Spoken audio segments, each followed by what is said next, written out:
Hello everyone. तो आज का हमारा टॉपिक है जैनिज्म एंड बुद्धिज़्म। ठीक है। सो इस टॉपिक पे यू विल गेट 3 वीडियो जिसमें कि हम लोग इस टॉपिक को अच्छे से कवर करेंगे पूरा फुल डिटेल में। ठीक है। तो चलिए शुरू करते हैं। This is the part 1। Okay. तो चलिए। तो ये जो दो धर्म था, Jainism and Buddhism, new religious ideas कह सकते हैं, इसका कब स्टार्टिंग हुआ था? 6th सेंचुरी में। ठीक है। अभी चल रहा है 21st सेंचुरी। सेंचुरी का मतलब होता है 100। 21st से आप 6 माइनस कर दो, 15th सेंचुरी आ जाएगा। मतलब आज से अप्रॉक्सीमेटली 1500 साल पहले स्टार्ट हुआ था ये दो रिलीजियस। तो रीज़न क्या था स्टार्ट होने का? ठीक है। क्योंकि पुराना तो था। पुराना क्या था भाई? हिंदुज़्म था। ठीक है। जिसे वैदिक एज भी कहते हैं। तो पुराना रिलीजियस था, उसके बाद भी नया रिलीजियस का ज़रूरत क्यों पड़ा? नया का तभी ज़रूरत पड़ता है जब पुराने में कुछ प्रॉब्लम हो। ठीक है। तो उसका 3 कारण है भाई, नया आने का ज़रूरत क्यों पड़ा। उसका 3 कारण है। पहला, रिजिड कास्ट सिस्टम। दूसरा, कॉम्प्लेक्स एंड एक्सपेंसिव रिचुअल्स। तीसरा आता है लैंग्वेज। ये 3 कारण था ये दो रिलीजियस को बनने का। तो चलिए ये तीनों टॉपिक को डिस्कस करते हैं भाई, क्या मतलब है इसका। सो रिजिड कास्ट सिस्टम। तो रिजिड कास्ट सिस्टम में हुआ क्या था, देखते हैं। ठीक है। 6th सेंचुरी BCE में हुआ क्या? कास्ट सिस्टम जो है बिकम वेरी रिजिड। रिजिड मतलब होता है स्ट्रिक्ट बन जाना, हार्ड कह सकते हैं। ठीक है। इसका मतलब क्या है वो जानते हैं। ठीक है। ब्राह्मण्स, क्षत्रियास, वैश्यास एंड शूद्रास बोलकर ये चार जो है कैटेगरी था कास्ट सिस्टम में। ठीक है। और ये वेरी रिजिड होने का मतलब ये हो गया, जो जिसमें पैदा होगा वो वही काम करेगा। शूद्रास में जो बच्चा पैदा हुआ वो काम करेगा। शूद्रास का क्या काम है जानेंगे। शूद्रास वाला काम करेगा, ब्राह्मण्स का ब्राह्मण्स वाला काम करेगा। तो ये ऐसा बन गया। पहले ऐसा नहीं था। अर्ली वैदिक एज में कोई भी चाहे वो चेंज कर सकता था। ठीक है ना। तो चलिए जानते हैं रिजिड कास्ट सिस्टम था क्या। तो ब्राह्मण जो थे उस समय में 6th सेंचुरी के टाइम प्रिस्ट रहते थे। प्रिस्ट मतलब आप कह लो पंडित थे, टीचर्स थे, एवरीथिंग यही लोग पढ़ाते थे सबको। तो ये कहते थे भाई सुप्रीम पोजीशन पे हम हैं, सबसे ऊपर हम हैं, ब्राह्मण्स लोग कहते थे। जो कि क्षत्रियास को अच्छा नहीं लगा। क्षत्रियास कौन होते थे? किंग होते थे, एडमिनिस्टर किंग होते थे, और कमांडर सोल्जर्स ये सब होते थे। इनका काम क्या था क्षत्रियास का? पीपल को प्रोटेक्ट करना, रनिंग द एडमिनिस्ट्रेशन, पूरा एडमिनिस्ट्रेशन चलाना, राज्य को चलाना। तो ये कहते थे सब कुछ हम कर रहे हैं, आप तो जस्ट पढ़ा रहे हो, तो आपको इतना पोजीशन क्यों मिलेगा हाई और मुझे क्यों नहीं। तो इससे क्षत्रियास लोग जो थे थोड़ा दुखी थे। उसके बाद आता है वैश्यास कास्ट। ठीक है। ये जो होते हैं ट्रेडर्स एंड मर्चेंट्स होते हैं भाई। ट्रेडर्स जो होता है होलसेलर कहते हैं उसे, और मर्चेंट्स को रिटेलर कहते हैं। तो ये सब जो है बिजनेसमैन है। तो बिजनेसमैन है तो वेल्दी होते थे भाई, पैसा इनके पास, पैसा है तो ये बहुत सारा टैक्स भरते थे। ठीक है। राजा को बहुत सारा टैक्स देते थे। तो ये कहते थे क्या, जितना हम टैक्स भर रहे हैं बेस्ड ऑन हम लोगों का जो स्टैंडिंग है सोशल लैडर पे बहुत कम है, और ब्राह्मण से इतना ऊंचा क्यों जा सकता है, वो तो जस्ट एक पढ़ा रहा है, इस तरीके से था। ठीक है। तो ये बोलते थे नहीं मुझे मेरा हक दो। वैश्यास को अपना हक चाहिए था, क्षत्रियास को अपना हक चाहिए था। ब्राह्मण्स तो बोलते थे भाई मैं सुप्रीम पोजीशन पे हूँ। फिर आया शूद्रास। शूद्रास बेचारे जो थे सबसे नीचे थे। इन लोगों को विलेज के आउटसाइड रहना पड़ता था, और सब काम जो है, जो इस काम को आप कह लो गंदा, ठीक है, गंदगी साफ करना, एवरीथिंग अपर कास्ट का ये शूद्रास लोग करते थे। तो यहाँ शूद्रास भी दुखी थे, वैश्यास भी दुखी थे, क्षत्रियास भी दुखी थे। खुश कौन था भाई? सिर्फ ब्राह्मण्स था। ठीक है। तो इसी को कहते हैं रिजिड कास्ट सिस्टम। तो अब चलिए नेक्स्ट पॉइंट पे जाते हैं, कॉम्प्लेक्स एंड एक्सपेंसिव रिचुअल्स। ठीक है। कॉम्प्लेक्स मतलब समझ आ रहा है, बहुत ही दुविधा बड़ा। ठीक है। तो उस समय क्या था ना, हिंदूज जो थे उन लोगों के पास बहुत ही इलेबोरेट मतलब बहुत लंबा चौड़ा सेरेमनीज होता था, सेक्रीफाइसेस होता था, ये सब होता था, ठीक है। तो ये सब करता कौन था? ये सब रिचुअल्स ब्राह्मण्स करते थे, क्योंकि ब्राह्मण्स ही जानते थे वेदास, होली टेक्स्ट जितना है हिंदू का, ब्राह्मण्स लोग जानते थे, ठीक है। दे डिमांडेड गिफ्ट्स, तो वो कहते थे भैया हम अगर रिचुअल्स करेंगे आपके लिए, सेरेमनी सेक्रीफाइसेस ये सब अगर आप करवाना चाहते हो, इस तरीके का रिचुअल्स, ठीक है, वो क्या कहते हैं, हवन हो गया ये सब, ठीक है, तो आपको गिफ्ट्स देना पड़ेगा, मुझे मनी देना पड़ेगा, मैं जितना बोलूँगा उतना देना पड़ेगा। तो जो कॉमन पीपल रहते थे वो बेचारे परेशान हो जाते, बोलते हम इतना कहाँ से देंगे, हम तो गरीब आदमी, तो ये नहीं दे पाते थे, इस वजह से परेशान थे।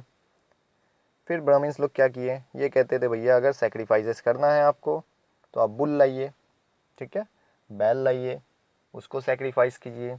तो जो गरीब लोग थे, तो बैल का उस समय में बहुत काम था, अभी भी है, ठीक है, तो उस समय में कुछ ज़्यादा ही काम था, जैसे कि एग्रीकल्चर को प्लॉ करना, हेवी लोड्स उठाना, ये सब काम था। तो वो कहते थे अगर हम बुल को ही सेक्रीफाइस कर देंगे तो ये सब काम कौन करेगा, हम लोग तो फिर भूखे मर जाएंगे। तो इसमें भी परेशान थे भाई, समझ आया। नेक्स्ट नेक्स्ट आता है लैंग्वेज का प्रॉब्लम था। लैंग्वेज क्या, क्योंकि जो भी रिलीजियस टेक्स्ट था, वेदास था, संस्कृत में लिखा हुआ था, ठीक है। आप अभी पढ़े ना कि क्योंकि ब्राह्मण लोग जानते थे, पढ़ाई करते थे, सब कुछ करते थे, तो उन लोगों को जितना वेदा ये सब है, ब्राह्मण लोग जो थे संस्कृत में लिखे थे, तो संस्कृत सिर्फ ब्राह्मण को आता था, ठीक है। कॉमन पीपल जो बात करते थे भैया, पल्ली या प्राकृत दो लैंग्वेज था, इसमें बात करते थे, इन लोगों को संस्कृत आता नहीं था, तो इस वजह से ये कहते थे भाई हम लोगों को तो कुछ समझ आता नहीं, रिलीजियस को सिंपल कीजिए, जो भी लैंग्वेज है उसको ऐसा लिखिए, ऐसा समझाइए जो हम लोग को समझ आए। तो ऐसा हुआ नहीं, इसमें भी प्रॉब्लम। तो फिर क्या हुआ, बहुत सारे लोग कहने लगे ऐसे तो होता नहीं, ये बड़ा वो छोटा, इक्वल सोसाइटी चाहिए हमें, इक्वल सोसाइटी का मांग करने लगे, बहुत सारा ट्रेडिशन रिचुअल्स ये सबको कहने लगे हम ऐसा नहीं करेंगे, बुल नहीं देंगे, इतना सारा गिफ्ट्स हम कैसे दे सकते हैं इतना महंगा। तो ये सब में बहुत सारा क्वेश्चन उठने लगा। तो उसी बीच दो वंडरिंग एसेटिक्स का बहुत नाम हुआ। वंडरिंग मतलब घूमने, इधर उधर भटकने घूमने वाला, ठीक है। एसेटिक्स मतलब होता है मॉन्क्स, संत कह सकते हैं। उनका नाम था महावीरा एंड दूसरा तो आप जानते हैं बुद्धा, ठीक है, महावीरा एंड द बुद्धा, ये दो एसेटिक्स मिले थे। तो ये तीन कारण था ये दो न्यू रिलीजियस बनने का। तो चलिए अब आगे बढ़ते हैं, जैनिज्म के बारे में पढ़ेंगे अब, ठीक है। तो जैनिज्म जो था भाई एक रिलीजियस था, किस बेस पे था वो जानते हैं। जैनिज्म का बेस था भाई जीनाज या तीर्थंकराज, ठीक है। ये जो जीनास थे इनका टीचिंग्स पे ये रिलीजियस बेस्ड है। क्या टीचिंग था भाई, और जैन जीनास कौन थे पहले वो जानते हैं। तो जीनास ऐसे आदमी को कहते हैं जो आदमी अपना एंगर, गुस्सा, एंगर मतलब गुस्सा, ग्रीड मतलब लालच, ईगो मतलब अहंकार, ये सब को कॉन्कर्ड कर ले। कॉन्कर्ड का मतलब होता है जीत पा ले या कंट्रोल कर ले through meditation and self realisation, तो उस आदमी को कहेंगे जिनास। तो उस समय में ऐसे जो थे संत, संत लोग ही मोस्ट ऑफ द केसेस में ये सब चीज़ कर पाते हैं कंट्रोल, ठीक है, तो जिनास कहते थे। तो एक दो तीन चार चलते चलते 24th नंबर पे एक जिना है जिसे महावीरा नाम दिया गया, ठीक है। और 24th पे ये महावीरा आके हुआ क्या, महावीरा के टाइम में ये जैनिज्म को बहुत सारा पॉपुलैरिटी मिला, इस वजह से महावीरा फेमस है, ठीक है। और महावीरा को कहा जाता है फाउंडर ऑफ जैनिज्म भी कहा जाता है, क्योंकि जैनिज्म महावीरा के टाइम में ही बहुत सारा पॉपुलर हुआ। समझ आया जैनिज्म के बारे में। तो महावीरा बहुत जगह आ रहा है, तो जान लेते हैं भाई महावीरा थे कौन। महावीरा, वर्धमाना महावीरा इनका पूरा नाम था, ठीक है। वर्धमाना महावीरा पूरा नाम था। कब पैदा हुए थे? 16th सेंचुरी में। कहाँ पे? वैशाली। वैशाली कहाँ पड़ता है? अभी जो बिहार है ना, वहाँ पड़ता है। तो वहाँ पे पैदा हुए थे। इनके जो फादर थे, सिद्धार्था नाम था, किंग थे, ठीक है। इनकी जो माता थी, इनका नाम था त्रिशला, ये रानी थी। तो बहुत ही कम उम्र में क्या हुआ ना, वेरी यंग एज में ये वर्धमाना बहुत सोचते रहते थे, डीपली सोचते थे। Life, death, suffering and happiness, ये सब के बारे में बहुत सोचते थे। ज़िंदगी, मौत, ये सब के बारे में सोचते सोचते एट द एज ऑफ 30, ठीक है, 30 साल में ये क्या किए, बहुत बड़ा एक स्टेप लिए, जो ये अपने फैमिली को छोड़ दिए एंड बिकेम मेडिकेंट्स बन गए। मेडिकेंट्स मतलब होता है संत बन गए, जो कि लिव्स ऑन चैरिटी, चैरिटी पे ज़िंदा रहता है। किसी ने कुछ दे दिया खाने को तो खा लिए भाई, पी लिए, ठीक है, ले लिए, जो भी कुछ दिया। तो ये मेडिकेंट्स बन गए। समझ आया? ये प्रिंस थे, ठीक है, इनके मम्मी पापा जो थे राजा रानी थे, तो ये प्रिंस हुए। तो ये सब अपना हर कुछ छोड़ दिए, ठीक है, इसीलिए महान है। तो अब छोड़कर जब ये मेडिकेंट्स बन गए तो ये क्या क्या किए भाई, ये बहुत सारा साल जो है पेनांस एंड मेडिटेशन में गुजारे। पेनांस कह सकते हैं आप, एक्सट्रीम पेन, ठीक है, अपने आप को तकलीफ़ देना, लाइक खाना पीना छोड़ देना, ये सब, ठीक है, फास्टिंग करना, ये सब। तो पेनांस एंड मेडिटेशन ये बहुत ज़्यादा करने लगे। फिर क्या हुआ, एक टाइम ऐसा आया जब इनको अपने हर सवाल का जवाब मिल गया। मिल गया तो फिर ये किए क्या, डिस्कार्डेड। डिस्कार्डेड मतलब हटा देना, मना करना, ठीक है। हर मटेरियल बिलोंगिंग जितना था, कोई भी चीज़, मटेरियलिस्टिक थिंग्स, दुनिया का दुनियावी चीज़, सबको ये बोले भाई नहीं चाहिए मुझे, सबको हटाओ, इंक्लूडिंग हिज क्लोथ्स, ये अपना कपड़ा तक हटा दिए। तो Vardhamana came to be known as Mahavira, तभी इनका नाम पड़ गया, इनको कहने लगा लोग महावीरा, ठीक है। महावीरा का मतलब क्या होता है? The conqueror of the self. Conqueror मतलब होता है कंट्रोल करना या जीत पा लेना, खुद पे जीत पा लेना, मतलब महावीरा, ठीक है, समझ आया? फिर क्या हुआ, जब इनको सब आंसर मिल गया अपने क्वेश्चन का, तो ये ट्रैवल किए कहाँ, मगधा हो गया, अंगा हो गया, 30 साल तक ये सब जगह घूर के प्रीचिंग, प्रीचिंग मतलब होता है बताना, अपना जो भी फेथ, विश्वास था लोगों को बताने लगे कि हाँ मुझे इसका जवाब मिला है, इस तरीके से ज़िंदगी जिया जाता है, ये सब बताने लगे। फिर ये भाई मर गए। कब मर गए और कहाँ मर गए? पावा, पावा जगह था, वहाँ कहाँ पड़ता है ये? ईस्टर्न उत्तर प्रदेश, उत्तर प्रदेश के ईस्टर्न साइड में आप जाओगे, ईस्ट साइड में, तो वहाँ पावा पड़ता है। और ये वहाँ पे डेथ हुए थे इनका at the age of 72 years में ये डेथ हो गया था, ठीक है। तब चलिए आगे बढ़ते हैं। तो ये जो महावीरा थे, क्या बताते थे लोगों को, क्या प्रीच करते थे, वो जानते हैं। तो ये जो महावीरा का टीचिंग्स था, यही बेस बना जैनिज्म का, ठीक है, इतना पॉपुलर होने का। ये कहते थे भाई, अहिंसा के बारे में बात करते थे ये सबसे पहला। महावीरा स्पोक ऑफ अहिंसा। अहिंसा क्या था? Non violence. नॉन वायलेंस मतलब किसी भी तरीके का गुस्सा ये सब मत करो, ठीक है, शांति से हर चीज़ को डील करो। ये कहते थे जितना भी living things, non living things है, सबको रेस्पेक्ट करो, इज्जत दो भाई। अगर किसी को आप इंजर्ट करते हो तो ये एक पाप लगेगा आपको, ये एक गुनाह है, ये कहते थे। और क्या कहते थे? दूसरा नंबर टीचिंग्स इनका क्या था? ये कहते थे गोल ऑफ लाइफ क्या होना चाहिए? गोल ऑफ लाइफ होना चाहिए कि ज़िंदगी में मोक्षा पाना है या सैल्वेशन पाना है, ना कि ये अपने आप को बर्थ, डेथ, रीबर्थ के चक्कर में मत फंसाओ। गोल रखो भैया, मोक्षा पाना है, सैल्वेशन पाना है, ठीक है। हिंदी में मोक्षा कहते हैं, सैल्वेशन इंग्लिश में है। तो भैया, तो ये सैल्वेशन मिलेगा कैसे, मोक्ष मिलेगा कैसे, ये बताएं। महावीरा 3 तरीके से मिलेगा। अगर ये 3 चीज़ आप फॉलो करते हो मिल जाएगा। पहला, right belief, right knowledge and right action. अगर ये 3 चीज़ आप करते हो तो आपको सैल्वेशन में प्राप्त हो जाएगी, ये कहते थे।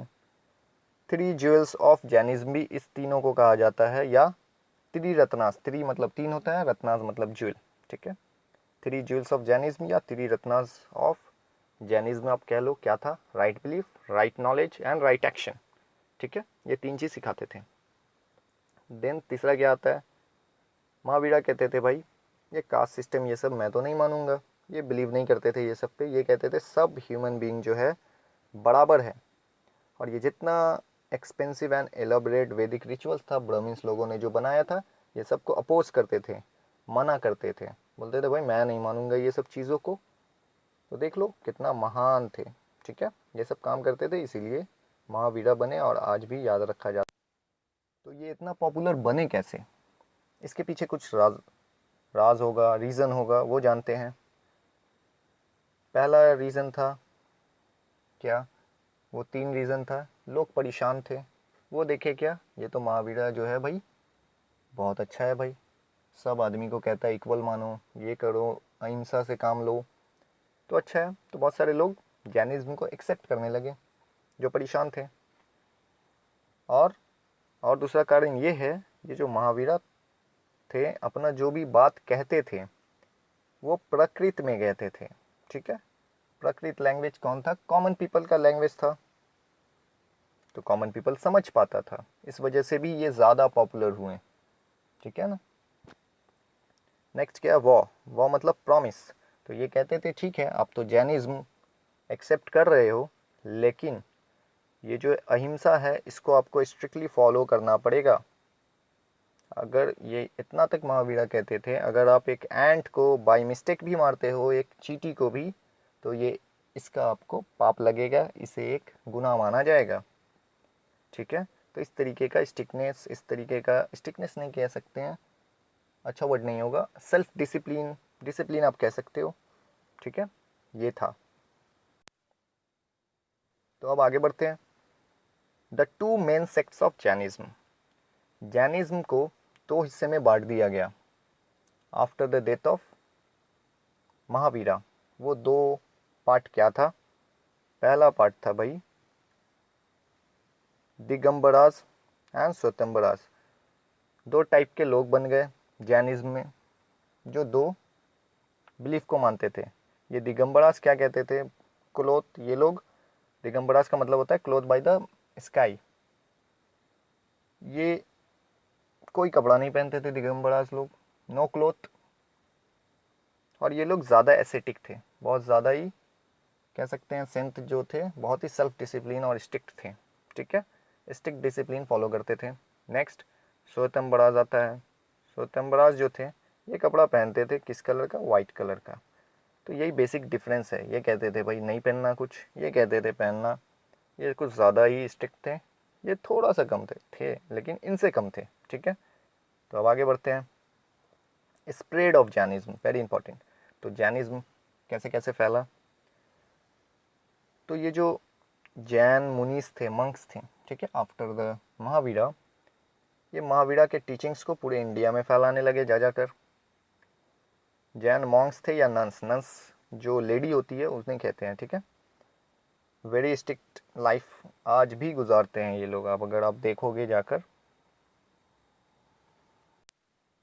ठीक है, मोस्ट ऑफ देम जो होते हैं, मोस्ट ऑफ देम, सब नहीं, ज़्यादातर लोग, ये जो मॉन्क और नन हैं जैन के, अपने माउथ को कवर करते हैं, जैसा कि अभी हम लोग मास्क से कर रहे हैं, अपने माउथ को कवर करते थे। क्यों करते थे, क्योंकि ये प्रिवेंट मतलब रोकना, किलिंग ऑफ इंसेक्ट्स। अगर ये लोग कहते थे अगर हम लोग सांस ले रहे हैं तो कोई भी इंसेक्ट नाक से मुंह से अगर जा सकता है तो वहाँ मर जाएगा, तो इससे हमको सीन होगा, इससे हमको पाप लगेगा, इस वजह से पहनते हैं। और दूसरा क्या करते हैं, स्वेप करते हैं, ये अपने हाथ में हमेशा झाड़ू रखते हैं, और झाड़ू रखते हैं और जहाँ जहाँ चलते हैं अपने आगे झाड़ू दे दे के चलते हैं। क्यों भाई, ये सोचते हैं कि आगे अगर कोई इंसेक्ट्स वगैरह होगा और मेरे पाँव से चढ़ जाऊँगा तो पाप लगेगा। तो इस तरीके का ये लोग ज़िंदगी वेरी स्ट्रिक्ट डिसिप्लिन जीते हैं। ठीक है, तो महावीरा का जो टीचिंग्स था, अब जानते हैं महावीरा का जो टीचिंग्स था कैसे बताया जाता था लोगों को। ये लोग जो पूरा इंडिया घूम घूम के बताते थे, ओरली बताते थे, फॉलोअर्स को मुंह से बताते रहते थे। ठीक है, मुंह से, बट हमेशा मुंह से तो बताने से चलेगा नहीं, तो इसे लिखना पड़ा। तो जब इसे लिखना स्टार्ट किया गया तो 46 टेक्स्ट में लिखा गया। कितना टाइम लगा इसे लिखने में, देखो यहाँ पे आप, 6 से लेकर 3rd सेंचुरी BC। ठीक है, 300 साल लगा। ठीक है। तो ये BC ही उल्टा चलता है, ठीक है। 6th 5th 4th 3rd आएगा, 2nd आएगा, 1st सेंचुरी आएगा, ठीक है।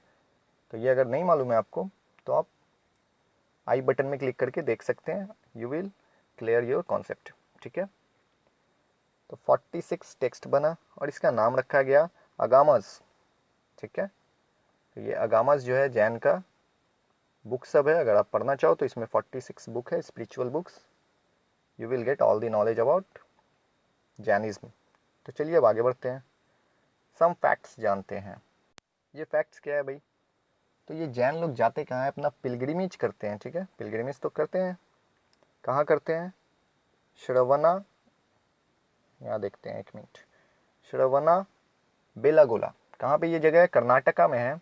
ये जैन लोग के लिए बहुत इंपॉर्टेंट प्लेस है और यहाँ ये जाके पिलग्रिमेज करते हैं। क्यों इंपॉर्टेंट है वो जानते हैं।